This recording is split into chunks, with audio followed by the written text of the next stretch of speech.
Good morning आशीष।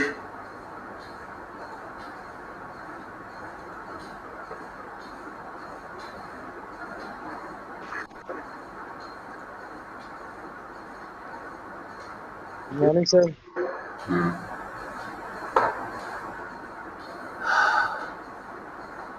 Sir, good morning. हाँ, good morning, good morning.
तो सबसे पहले हम लोगों ने स्ट्रेटेजिक मैनेजमेंट का मॉडल देखा। स्ट्रेटेजिक मैनेजमेंट मॉडल में 4 स्टेप्स में डिवाइड किया गया था।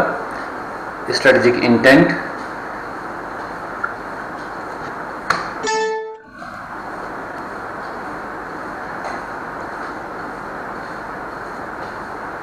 तो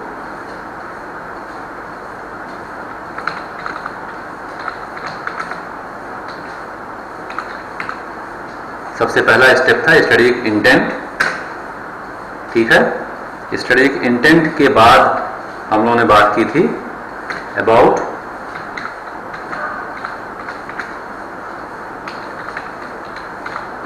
strategic formulation.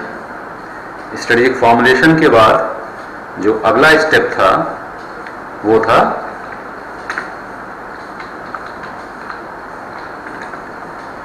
Strategic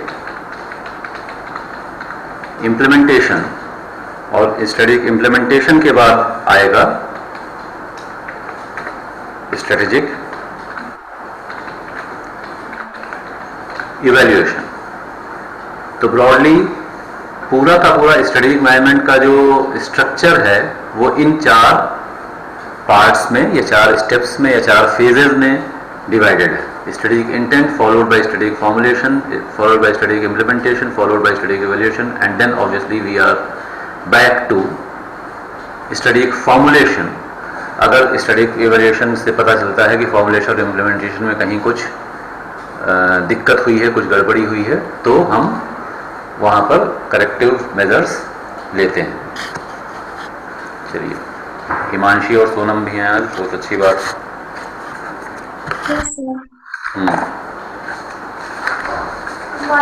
good morning ma'am. तो छुट्टी में नहीं आई ना? मैम कुछ मालूम नहीं मुझे। तो उन्होंने मैसेज भी नहीं किया, क्लास है उनकी और आज विजय मैम अकेली आ गई, दोनों साथ में आते थे। उनको मालूम होगा? हमें लगा आपको बताया होगा। मैंने देखा नहीं अभी तक मैसेज। ठीक है सर, आपसे बिजी है, क्लास है, आप ले लीजिए।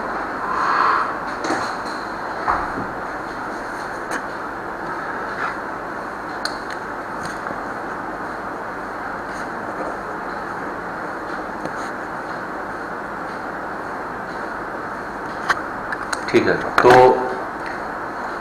इंटेंट, फॉर्मुलेशन, इम्प्लीमेंटेशन, इवैल्यूएशन, और इसमें फिर हम लोग सबसे पहले जो फोकस कर रहे हैं वो है स्ट्रेटेजिक इंटेंट पर। तो स्ट्रेटेजिक इंटेंट में सबसे पहले हम लोगों ने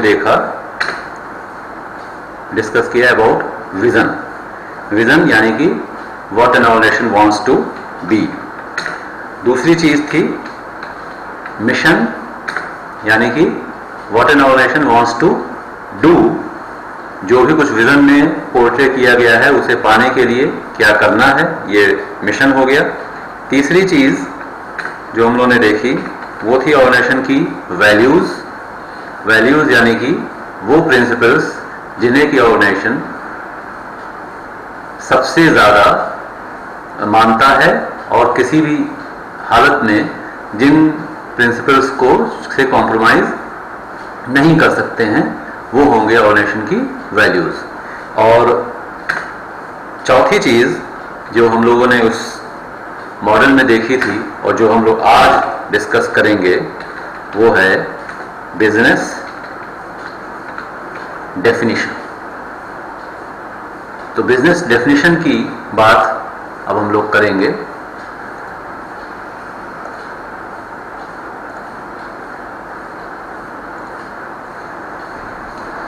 चौथा कंपोनेंट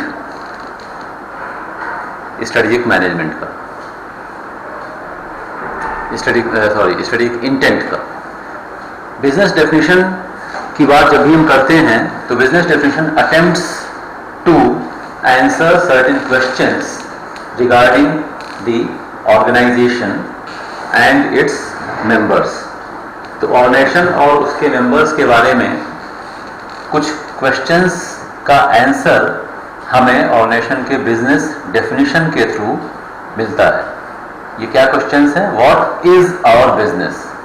कुछ हम लोग मिशन में भी इसी के बारे में बात करते हैं, लेकिन बहुत ही प्रिसाइजली, बहुत ही कंसाइज फॉर्म में, बहुत ही ब्रीफली, छोटे से फॉर्म में, सक्सेंट फॉर्म में जब हम बताने की कोशिश करें कि हमारा बिजनेस क्या है, तो उसे हम बिजनेस डेफिनेशन बोलते हैं। तो व्हाट इज आवर बिजनेस, जो भी हम कर रहे हैं अगर हम उसी तरह से करते रहे, जैसे हम चल रहे हैं अगर उसी तरह से चलते रहे, तो फ्यूचर में हमारा बिजनेस कहाँ पहुंचेगा, ये प्रोजेक्ट करके हम देखें तो ये भी बिजनेस डेफिनेशन में आएगा। और व्हाट शुड इट बी, यानी कि क्या कोई ऐसा गैप है कि हम चाहते क्या हैं हमारा बिजनेस कहाँ पहुंचे, और जैसा हम चल रहे हैं वैसे चलते चलते हम कहाँ पहुंचेंगे। इन दोनों में कोई गैप तो नहीं है। तो हम अभी कहाँ पर हैं, हम जिस तरह से चल रहे हैं उस तरह से हम कहाँ पे पहुंचेंगे, और तीसरी चीज हम कहाँ पहुंचना चाहते हैं। ये इन क्वेश्चंस का ब्रॉडली बिजनेस डेफिनेशन के थ्रू हमको आंसर मिलता है।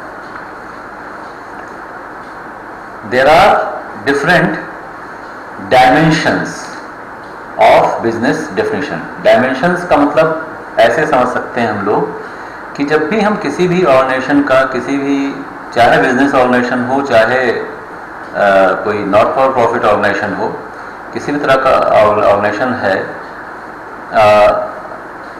उसमें वो किसी ना किसी को सर्व कर रहा होगा, तो उससे रिलेटेड हम तीन चीज़ों के, तीन पैरामीटर्स के ऊपर या तीन डायमेंशंस के ऊपर बिजनेस को जज करने की कोशिश करते हैं। और इन तीनों ही तरह की चीज़ों को कंबाइन करके या इन तीनों में से किसी भी एक एस्पेक्ट के बारे में बात करके हम बिजनेस को डिफाइन कर सकते हैं। तो फॉर एग्जांपल पहला हो गया कस्टमर फंक्शंस। हम कौन से कस्टमर फंक्शंस को टारगेट करके प्रोडक्ट बनाना चाहते हैं। कस्टमर फंक्शन कह सकते हैं या कस्टमर नीड कह सकते हैं। तो कस्टमर की किस नीड को हम टारगेट कर रहे हैं, यानी कि किस पर्टिकुलर तरह के प्रोडक्ट को, हर प्रोडक्ट जो है वो कस्टमर की अलग अलग तरह की नीड्स और रिक्वायरमेंट्स और वांट्स और डिमांड्स को फुलफिल करता है।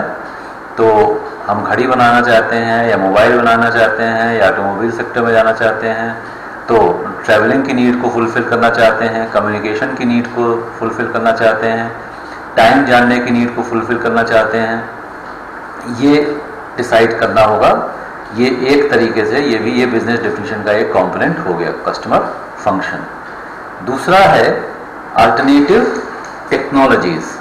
तो कस्टमर की जब हमने नीड आइडेंटिफाई कर ली कि ये पर्टिकुलर नीड, इस पर्टिकुलर नीड के लिए के ऊपर हमको काम करना है, इस पर्टिकुलर नीड के सेटिस्फैक्शन के लिए काम करना है, तो अब हमारे पास कई अलग अलग तरीके हो सकते हैं, कई अलग अलग टेक्नोलॉजीज हो सकती हैं जिनका इस्तेमाल हम इन नीड्स को फुलफिल करने के लिए कर सकते हैं। तो उसमें से कौन सी टेक्नोलॉजी का यूज़ करना है हमको। नॉर्मली जो भी करेंटली जो भी टेक्नोलॉजी यूसेज में होगी हम वही यूज़ करेंगे ही, लेकिन फिर भी कभी कभी थोड़ा कुछ वेरिएशन हो सकता है। फॉर एग्जांपल हमने डिसाइड किया कि हम कस्टमर की ट्रैवलिंग नीड्स को, कम्यूटिंग नीड्स को, मतलब कि एक जगह से दूसरी जगह जाने की नीड्स को हम टारगेट करना चाहते हैं, उसके लिए प्रोडक्ट बनाएंगे। तो अब कौन सी टेक्नोलॉजी यूज़ की जाएगी? तो डीजल व्हीकल बनाएंगे या पेट्रोल व्हीकल बनाएंगे या इलेक्ट्रिक व्हीकल बनाएंगे या हाइब्रिड व्हीकल बनाएंगे। ये अल्टरनेटिव टेक्नोलॉजीज हो गई। और तीसरा जो है कंपोनेंट या डायमेंशन बिजनेस डेफिनेशन का, वो है कस्टमर ग्रुप। मतलब किस पर्टिकुलर कस्टमर सेगमेंट को हम अपना टारगेट मार्केट बनाएंगे। तो इनकम वाइज हो सकता है, डेमोग्राफी वाइज हो सकता है, किसी भी तरीके, डेमोग्राफी में सब इनकम हो गया, ज्योग्राफिकल लोकेशन हो गया, नेशनल मार्केट है कि इंटरनेशनल मार्केट है। इस तरीके से हम लोग सेग्रीगेट कर सकते हैं कि कौन से पर्टिकुलर एज ग्रुप के हिसाब से हमने सेग्रीगेट कर लिया। तो कस्टमर ग्रुप कौन सा होगा जिसके लिए अपना प्रोडक्ट हम पोजीशन करेंगे। तो ये 3 डायमेंशंस हो गए बिजनेस डेफिनेशन के, customer function, alternative technologies, customer groups. अब अलग अलग ऑर्गेनाइजेशंस अपने बिजनेस को डिफाइन करने के लिए इन तीनों का इस्तेमाल कर सकते हैं। इनमें से किसी 2 का इस्तेमाल भी कर सकते हैं, किसी 1 का भी इस्तेमाल कर सकते हैं। तो it depends upon the organisation. तीनों ही चीज़ों को एक साथ अगर हम लेंगे तो बहुत ही स्पेसिफिक सी बिजनेस डेफिनेशन हो जाएगी। तीनों में से किसी 1 या 2 को अगर हम टच नहीं करेंगे तो बिजनेस डेफिनेशन थोड़ी ब्रॉड हो सकती है। इसको थोड़ा सा आगे हम लोग कुछ एग्जाम्पल्स में देख करके समझेंगे कि कहाँ पर कस्टमर फंक्शंस को टारगेट किया जा रहा है, कहाँ पर अल्टरनेटिव टेक्नोलॉजीज को टारगेट किया जा रहा है और कहाँ कस्टमर ग्रुप्स को टारगेट किया जा रहा है।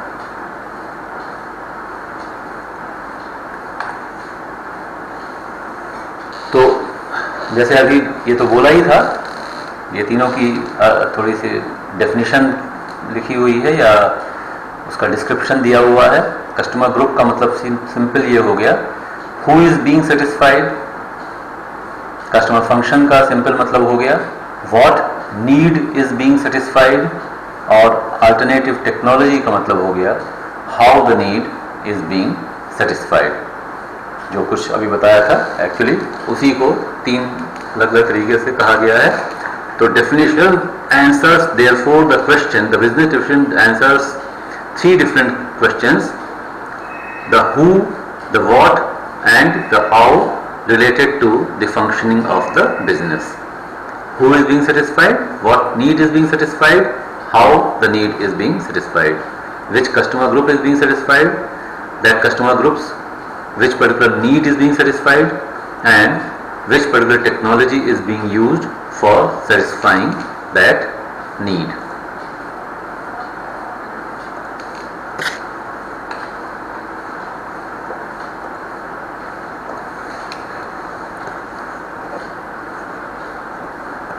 तो we have now some examples. In examples के थ्रू हम लोग समझ लें कि क्या कार आ रही है तो पूछ रहे हैं कि मतलब MBA हमारे यहाँ है। तो कुछ एग्जाम्पल देख करके हम लोग समझते हैं बिजनेस डेफिनेशन। देखिए एक चीज ध्यान रखेंगे, ऑर्गेनाइजेशंस जो हम लोगों ने अलग अलग कंपोनेंट्स देखे स्ट्रेटेजिक इंटेंट के। स्ट्रेटेजिक इंटेंट में हो गया vision, mission, values, business definition की बात अभी हम लोग कर रहे हैं। इसके बाद फिर हम लोगों ने बात की थी गोल्स, ऑब्जेक्टिव्स की और क्रिटिकल सक्सेस फैक्टर्स की। और एक दिन मैंने और आपको बताया था कि इसके अलावा भी बिजनेस मॉडल के बारे में भी हम लोग बात करते हैं कभी कभी, और की परफॉर्मेंस इंडिकेटर्स की भी बात करते हैं। तो ये जितने भी अलग अलग कंपोनेंट्स स्ट्रेटेजिक इंटेंट के हैं, इसमें से एक्चुअली जो सबसे इम्पॉर्टेंट हैं वो है विजन, मिशन, गोल्स, ऑब्जेक्टिव्स। तो प्रैक्टिकली इसका मतलब है कि इन प्रैक्टिकल सेंस और नॉर्मली क्या होता है कि ऑर्गेनाइजेशन इन 4 चीज़ों के ऊपर ज़्यादा फोकस करते हैं।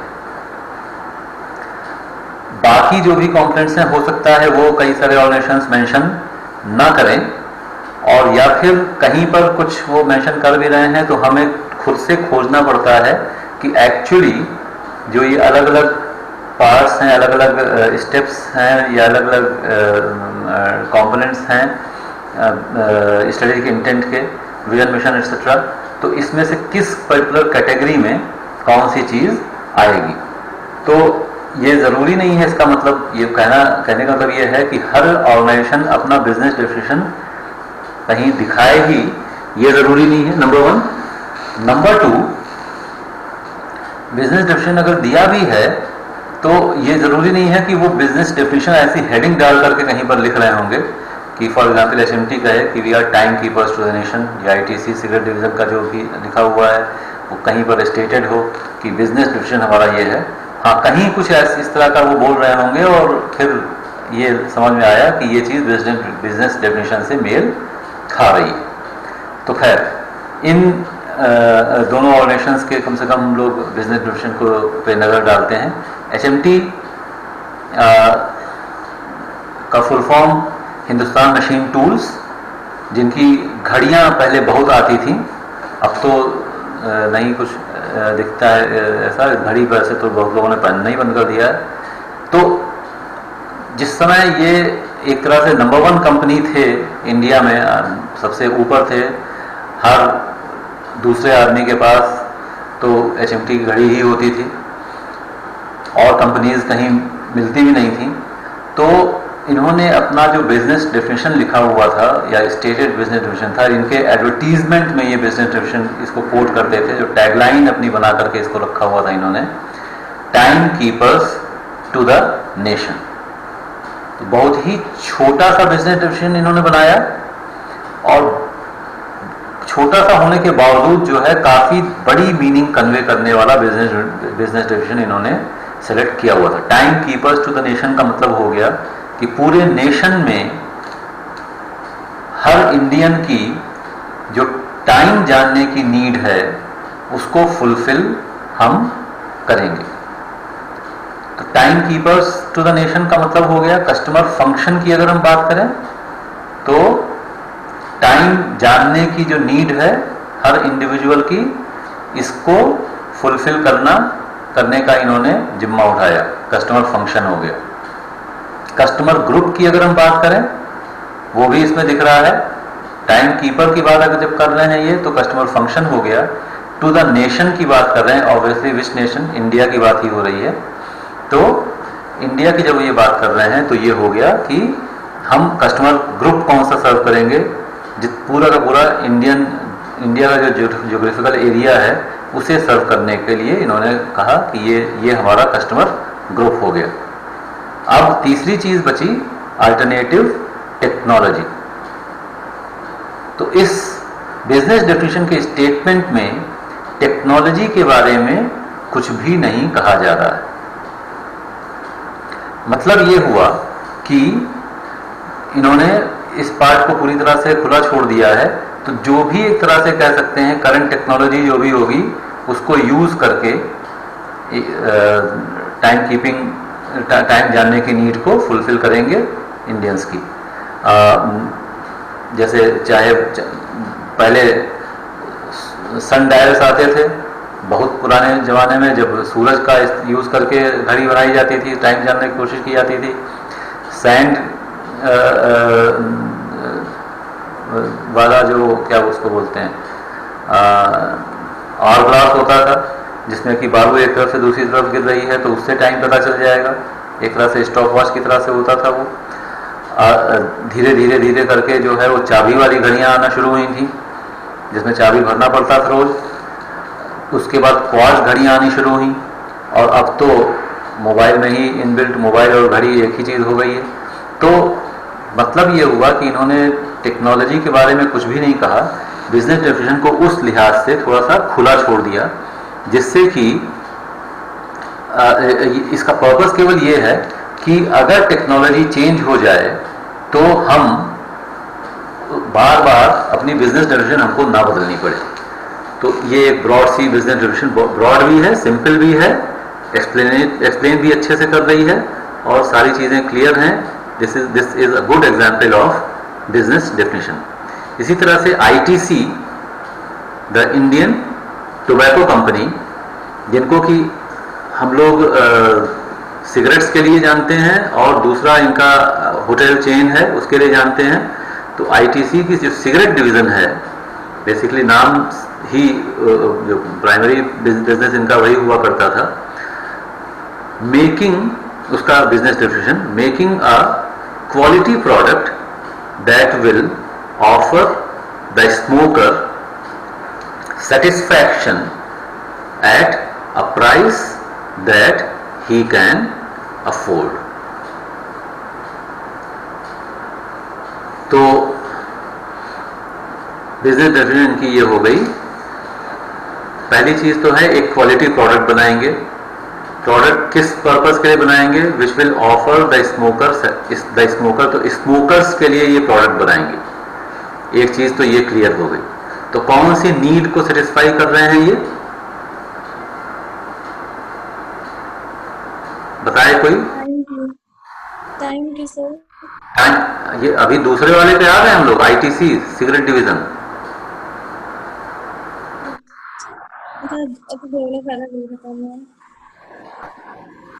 Making a quality product that will offer the smoker satisfaction at a price he can afford. तो चलिए ऐसे बात करते हैं कि जो बिजनेस डेफिनेशन के 3 डायमेंशंस थे, कस्टमर फंक्शन, कस्टमर ग्रुप और अल्टरनेटिव टेक्नोलॉजी, इन तीनों में से किसके बारे में यहाँ पे बात हो रही है और किसके बारे में बात नहीं हो रही? Are they talking about customer function? Function के लिए हो रही है। हाँ, कस्टमर फंक्शन की बात हो रही है, सेटिस्फाइड कर रहे हैं प्रोडक्ट से। कस्टमर फंक्शन की बात हो रही है।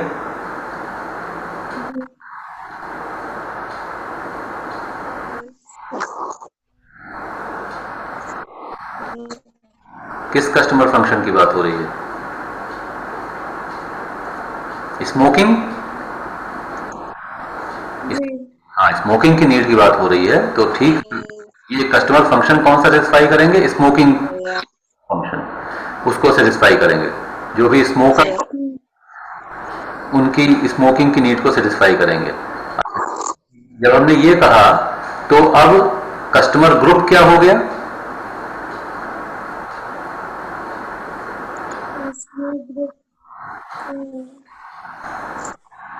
उसकी बात ही नहीं होती है, सबकी नीड अलग अलग होती है ना, एक जैसी थोड़ी नहीं होती है। सारे स्मोकर्स की बात हो रही है यहाँ पे, सबकी नीड तो अलग अलग। जो भी इन जनरल जो भी पोटेंशियल कस्टमर्स हैं, सबकी नीड्स अलग अलग होगी। तो उसमें से एक पर्टिकुलर नीड जो स्मोकिंग की नीड है, किसी की होगी किसी की नहीं होगी, लेकिन जिसकी भी है तो उस स्मोकिंग नीड को सेटिस्फाई करने की इन्होंने बात की है। तो फंक्शन हो गया स्मोकिंग नीड। ठीक है, 3 क्वेश्चंस थे ना। देखिए फिर से एक बार देखते हैं। Who is being satisfied? What need is being satisfied? What need is being satisfied? Smoking need is being satisfied. अब दूसरा question, who is being satisfied? Smoker. Smokers में भी, हाँ बिल्कुल, स्मोकर्स की बात हो रही है। तो स्मोकर्स ही को इन्होंने, जो कस्टमर ग्रुप हो गया वो स्मोकर्स का ग्रुप हो गया, नंबर 1। उसमें भी कोई कैटेगरी कुछ यहाँ पे हम कह सकते हैं क्या? कुछ कहीं इंडिकेशन है इसमें? पूरा अगर स्टेटमेंट पढ़ें, making a quality product that will offer the smoker satisfaction at a price he can, You can afford तो अलग अलग थोड़ा सा बारीकी से की बात है। एक चीज यहाँ पे कही जा रही है अपना ही। अल्टरनेटिव टेक्नोलॉजी यूज हो कि जिससे कि इजीली अफोर्डेबल हो के लिए। हाँ, अफोर्डेबिलिटी, ये तीन चीजें इसमें कही गई हैं एक्चुअली। क्वालिटी की बात की जा रही है, जी। अफोर्डेबिलिटी की बात की रही है, और एक और छोटा सा पॉइंट है, इन्होंने ही बोला है, शी नहीं बोला है। There can be females yes who might be smoking, group छोटा हो सकता है लेकिन ऐसी फीमेल्स भी हो सकती हैं। वैसे तो ही कैन अफोर्ड। धीरे धीरे कम हो रही है, ये अच्छी बात एक तरह से कही जा सकती है कि स्मोकर्स अब धीरे धीरे इतना नहीं, स्मोकिंग की टेंडेंसी धीरे धीरे कम हो रही है, लेकिन फिर भी there can be females also who might be smoking. तो इन्होंने चाहे ये गलती से ही कहा हो लेकिन ही रखा है, तो that means they are targeting only males not females, ये कह सकते हैं हम। they are targeting those people who want quality product and they are targeting those people who are price conscious also। तो क्वालिटी भी चाहिए, तो मिडिल क्लास की बात, इसका मतलब मिडिल क्लास स्मोकर्स की बात ये कर रहे हैं, मिडिल क्लास मेल स्मोकर्स की बात यहां पे की जा रही है। तो कस्टमर ग्रुप हो गया ये वाला। और तीसरी चीज अल्टरनेटिव टेक्नोलॉजी, टेक्नोलॉजी के बारे में कुछ बात कर रहे हैं। अब सिगरेट में टेक्नोलॉजी की बात क्या हो सकती है, या स्मोकिंग के लिए क्या क्या चीजें यूज हो सकती हैं भाई। जो बीबीए के स्टूडेंट्स हैं वो तो मुझे याद है कि उनसे जब हम लोग बिजनेस पॉलिसी का जब हम लोग बात कर रहे थे, तो अब जो इसमें से रहे हो क्लास में उस समय, ये डिस्कशन तब भी हुआ था। स्मोकिंग अगर करना है, हाँ, कौन है ये? यस सर, कौन, किसने बोला, नाम बताइए।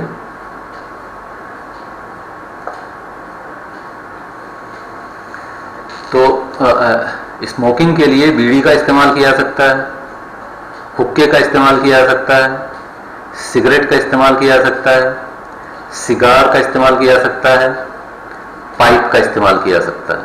ये अलग अलग इंस्ट्रूमेंट्स, एक तरह से अलग अलग चीजें, अलग अलग प्रोडक्ट्स हो सकते हैं, और ऑब्वियसली अलग अलग प्रोडक्ट्स हैं तो इनको मैन्युफैक्चर करने में भी कुछ थोड़ी बहुत अलग अलग टेक्नोलॉजी लगती होगी।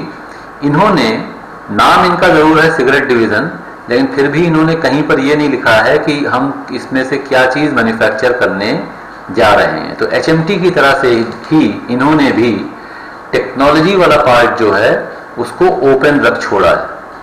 मतलब इन्होंने एक तरह से अपने लिए ऑप्शंस खुले रखे हैं कि स्मोकिंग के जितने भी इंस्ट्रूमेंट्स हो सकते हैं उसमें से हम जो चाहे मैन्युफैक्चर कर सकते हैं। ये ध्यान रखिएगा, देखिए ये चीज एक, चाहे विजन हो चाहे बिजनेस डेफिनेशन हो, विजन और बिजनेस डेफिनेशन में ही हम इस तरह की चीजों के बारे में बात करते हैं। जितना ओपन होगा उतना कंपनी के लिए स्कोप एक्सपेंशन का रहता है। इसका मतलब ये कतई नहीं है कि हमने कह दिया कि हम यही पर्टिकुलर टेक्नोलॉजी यूज करेंगे तो बाद में हम चेंज नहीं कर सकते हैं, लेकिन एक तरह से वो आपका ब्रॉड माइंडेडनेस दिखाता है, कितना ब्रॉड आप सोच रहे हैं ये पता चलता है। जब भी आपके ये जो भी स्टडी इंटेंट से रिलेटेड जो भी स्टडी इंटेंट का जो डॉक्यूमेंट होता है जिसमें ये सारी चीजें आती हैं, तो उससे पता चलता है कि ऑर्गेनाइजेशन की सोच कितनी ब्रॉड है या कितनी नैरो है। हमने अगर साफ साफ लिख दिया कि ये पर्टिकुलर कस्टमर फंक्शन है, ये पर्टिकुलर कस्टमर ग्रुप है और ये पर्टिकुलर टेक्नोलॉजी है जो कि हम यूज करने जा रहे हैं, इसका मतलब है कि हम उसके बियॉन्ड कुछ देख ही नहीं रहे हैं या देखना चाह ही नहीं रहे हैं। लेकिन अगर हमने एक आध चीज को बिल्कुल स्पेसिफाई नहीं किया है, इसका मतलब है कि हम ओपन हैं कि उन चीजों में हम एक्सपेरिमेंटेशन कर सकते हैं, उन चीजों में हम एक्सपेंशन कर सकते हैं। तो ये एक ग्रोइंग ऑर्गेनाइजेशन या फॉरवर्ड लुकिंग ऑर्गेनाइजेशन या ओपन ऑर्गेनाइजेशन की पहचान होगी।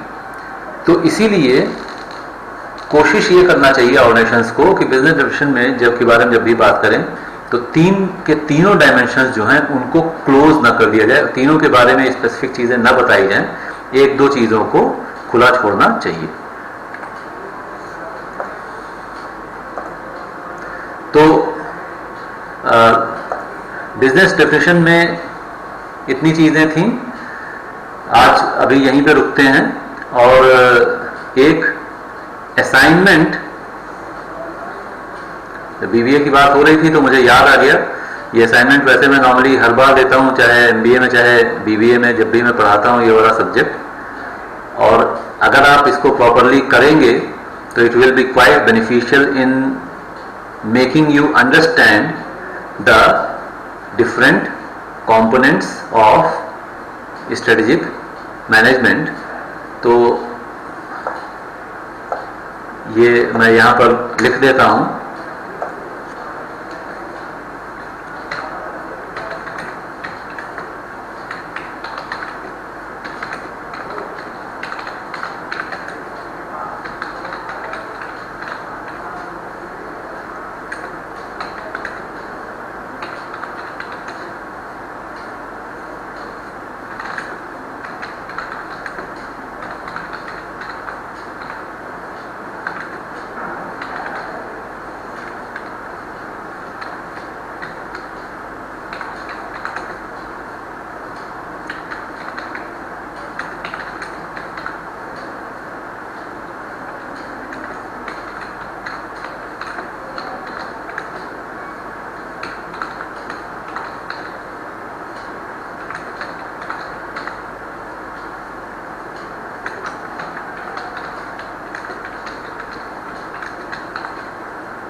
तो केवल सिंपल इतना कहा जा रहा है कि आप किसी भी एक एक्चुअल ऑर्गेनाइजेशन को सिलेक्ट कर लें, कोई भी ऑर्गेनाइजेशन ले लें, कोई ऑटोमोबाइल कंपनी ले लें, कोई एफएमसीजी कंपनी ले लें, कोई कंज्यूमर ड्यूरेबल की कंपनी ले लें, कोई भी कंपनी ले लें, और या फिर अपने आप से कोई भी एक हाइपोथेटिकल ऑर्गेनाइजेशन बना लें।